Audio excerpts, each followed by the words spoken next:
Good morning, students. Today we will read about the force on a current carrying conductor placed in a magnetic field. ये कोई भी एक current carrying conductor है, यदि उसको किसी एक्सटर्नल मैग्नेटिक फील्ड में रखेंगे तो उससे फोर्स काम करेगा। ये फोर्स लगता क्यों, पहले ये जान लेते हैं। तो हम सभी लोगों को पता है कि यदि एक मैग्नेट को किसी दूसरे मैग्नेट के पास ले जाएंगे तो उससे फोर्स काम करता है। वो फोर्स रिपल्सिव भी हो सकता है, वो फोर्स अट्रैक्टिव भी हो सकता है, डिपेंड करता है पोल पे। तो अनलाइक पोल होंगे तो अट्रैक्ट करेगा, लाइक पोल होंगे तो रिपेल करेगा। तो यहाँ पे एक हमारे पास मैग्नेटिक फील्ड है पहले से, और जब कोई भी एक कंडक्टर है और जब इस कंडक्टर में करंट फ्लो करेंगे तो इसके अराउंड भी क्या होगा, मैग्नेटिक फील्ड प्रोड्यूस होगा। तो कंडक्टर का मैग्नेटिक फील्ड प्रोड्यूस हो रहा है और इसको जब किसी एक्सटर्नल मैग्नेटिक फील्ड में ले जाकर रखेंगे तो कंडक्टर का मैग्नेटिक फील्ड और जो पहले से मैग्नेटिक फील्ड है उसके उन दोनों बीच में क्या होगा, फोर्स काम करेगा। तो वही फोर्स क्या करेगा, हमारा कंडक्टर पे फोर्स अप्लाई करेगा, इसे कंडक्टर मूव करेगा। तो उसे बोलते हैं force on A current carrying conductor when placed in an that magnetic field. यहाँ से ये कह सकते हैं when a current carrying conductor is placed in an external magnetic field then a force act on it.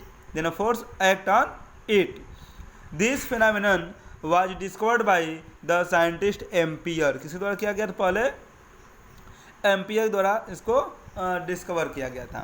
अब इसको कैसे discover किया, इसको हम लोग एक्टिविटी के माध्यम से समझ सकते हैं कि किस तरीके से फोर्स काम कर सकता है।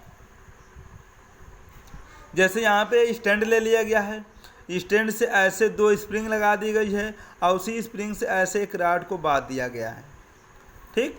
और इस राड के एंड पे बैटरी के टर्मिनल को कनेक्ट कर लिया गया, पॉजिटिव या नेगेटिव कनेक्ट कर लिया गया, स्विच लगा दिया गया, ठीक। और एक ले लिया गया हार्स शू मैग्नेट, यानी मैग्नेट जो है कि हार्स शू की तरीके से घोड़े का जो नाल होता है तो घोड़े के नाल के तरीके से यहाँ पर क्या ले लिया गया, मैग्नेट ले लिया गया।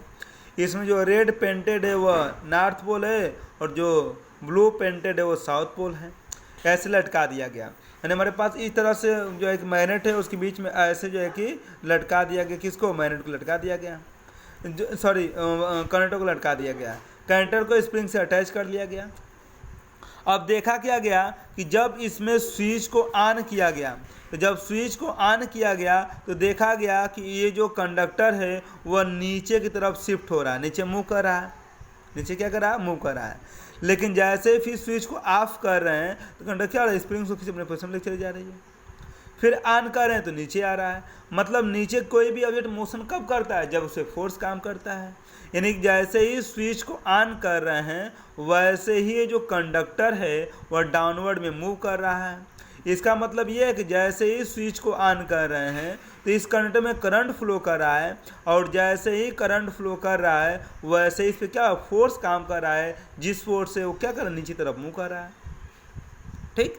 फिर उसके बाद देखा गया कि यदि बैटरी का जो टर्मिनल है यहाँ प्लस है यहाँ माइनस है, इसको उल्टा कर लिया, इधर माइनस कर लिया गया, इधर प्लस कर लिया गया।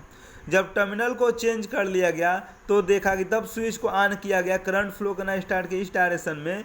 तो देखा गया कि जैसे स्विच को ऑन कर रहे हैं तो जो कंडक्टर है वह ऊपर की तरफ मोशन कर रहा है।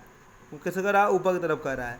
मतलब यहाँ पे नीचे कर रहा था, यहाँ पे ऊपर कर रहा है। यानी जब बैटरी के टर्मिनल को चेंज कर दिए तो फोर्स का डायरेक्शन भी क्या हो गया, चेंज हो गया, फोर्स का डायरेक्शन भी चेंज हो गया। तो यहाँ पे ये चीज़ हम लोग देखें। अब यदि कोई भी करंट कैरिंग कंडक्टर है, यदि उस करंट कैरिंग कंडक्टर किसी एक्सटर्नल फील्ड में रखते हैं तो उसमें जो फोर्स लगता है वह किस किस फैक्टर पे डिपेंड करता है। यानी factor on which the force on A current carrying conductor placed in a magnetic field depends, किस पे डिपेंड करता है। सबसे पहला पॉइंट है the strength of magnetic field, यानी जो मैग्नेटिक फील्ड, जिस मैग्नेटिक फील्ड में हम लोग कंडक्टर को रखेंगे उसके स्ट्रेंथ पे डिपेंड करता है।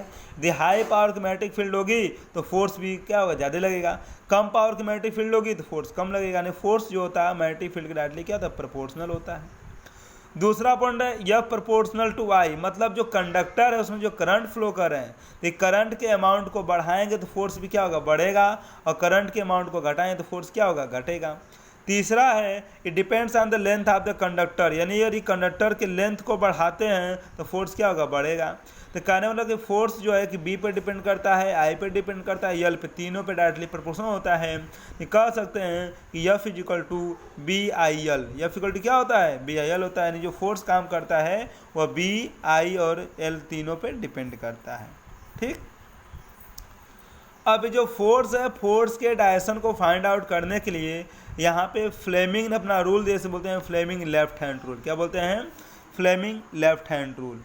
फ्लेमिंग लेफ्ट हैंड रूल से हम लोग फोर्स के डायरेक्शन को फाइंड करते हैं, और फ्लेमिंग लेफ्ट हैंड रूल में बताया क्या गया है? According to Fleming left hand rule, if we stretch thumb, fore finger and middle finger of our right hand perpendicular to each other. Perpendicular तो देखो ये इसके परपेंडिकुलर, ये हमारा जो है वह इसके परपेंडिकुलर है, मतलब ये आपस में परपेंडिकुलर हो जाएंगे, ये भी आपस में परपेंडिकुलर, यानी ऐसे बना लिया गया इस तरीके से। जब इसको ऐसे परपेंडिकुलर कर लिए तो यहाँ पे जो ये वाली फिंगर है, यानी जो फोर फिंगर है, that represent the direction of the हमारा magnetic field, and this middle finger represent direction of the electric current, then thumbs will give the direction of force acting on the current carrying conductor. According to Fleming left hand rule, if we stretch thumb, forefinger and middle finger of our left hand perpendicular to each other and hold in such a way that forefinger points in the direction of the magnetic field, middle finger points in the direction of the electric current, then thumbs will give the direction of force acting on the current carrying conductor. ये होता है हमारा Fleming का left hand rule. ठीक, okay, thank you guys. Now just read and make the note and we will start the next topic electric motor in the next videos. Okay, thank you.